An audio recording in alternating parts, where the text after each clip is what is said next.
हमारे इस चैनल मैथिली गंगा को लाल बटन दबाकर सब्सक्राइब करें व घंटी के निशान का बटन दबाएं ताकि सभी नए वीडियो आप तक तुरंत पहुंचे बिल्कुल मुफ्त। कन्यादान शब्द जतबा मून के हर्षित करे तेज, ततबा हृदय के व्यथित करे तेज सेनुरदानक पल।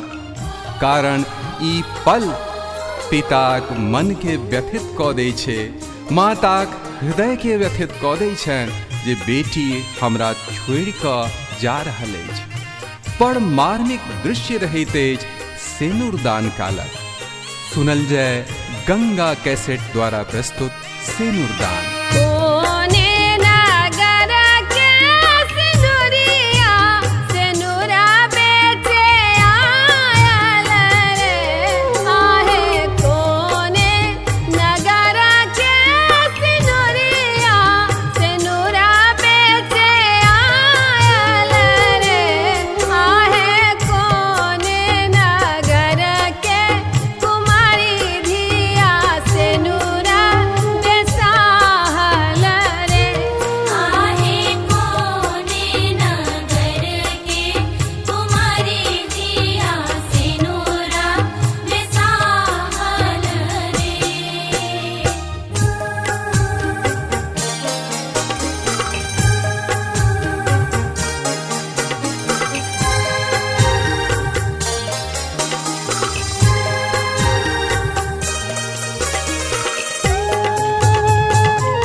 सुन रहल छी गंगा कैसेट के प्रस्तुति।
अवसर नहीं मान करत अछि, सार समाज आज जुटल अछि। अपने सुन रहे छी गंगा कैसेट की प्रस्तुति। ई अवसर नहीं मान करत अछि, सार समाज आज जुटल अछि। दुल्हा एखन नहीं किछु हाथ करू, दुल्हा एखन नहीं किछु हाथ करू।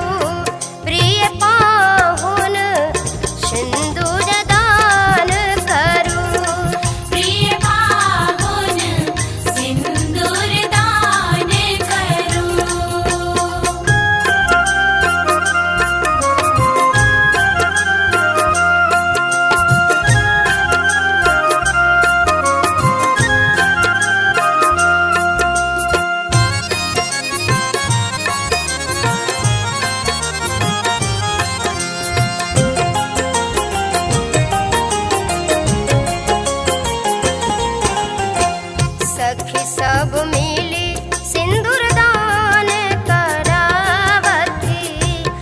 सखी मिली जुली झाल बजावती।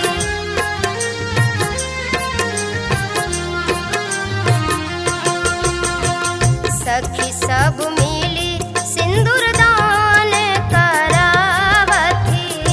सब सखी मिली जुली झाल बजावती। दुल्हा बीना के अर्जी स्वीकार करूं। दुल्हा बीना के अर्जी स्वीकार करूं। प्रिय पाहुन सिंदूर दान करूं। प्रिय पाहुन सिंदूर दान करूं। प्रिय पाहुन सिंदूर दान करूं। प्रिय पाहुन सिंदूर दान करूं। प्रिय पाहुन सिंदूर दान करूं। हमारे इस चैनल मैथिली गंगा को लाल बटन दबाकर सब्सक्राइब करें व घंटी के निशान का बटन दबाएं ताकि सभी नए वीडियो आप तक तुरंत पहुंचे बिल्कुल मुफ्त।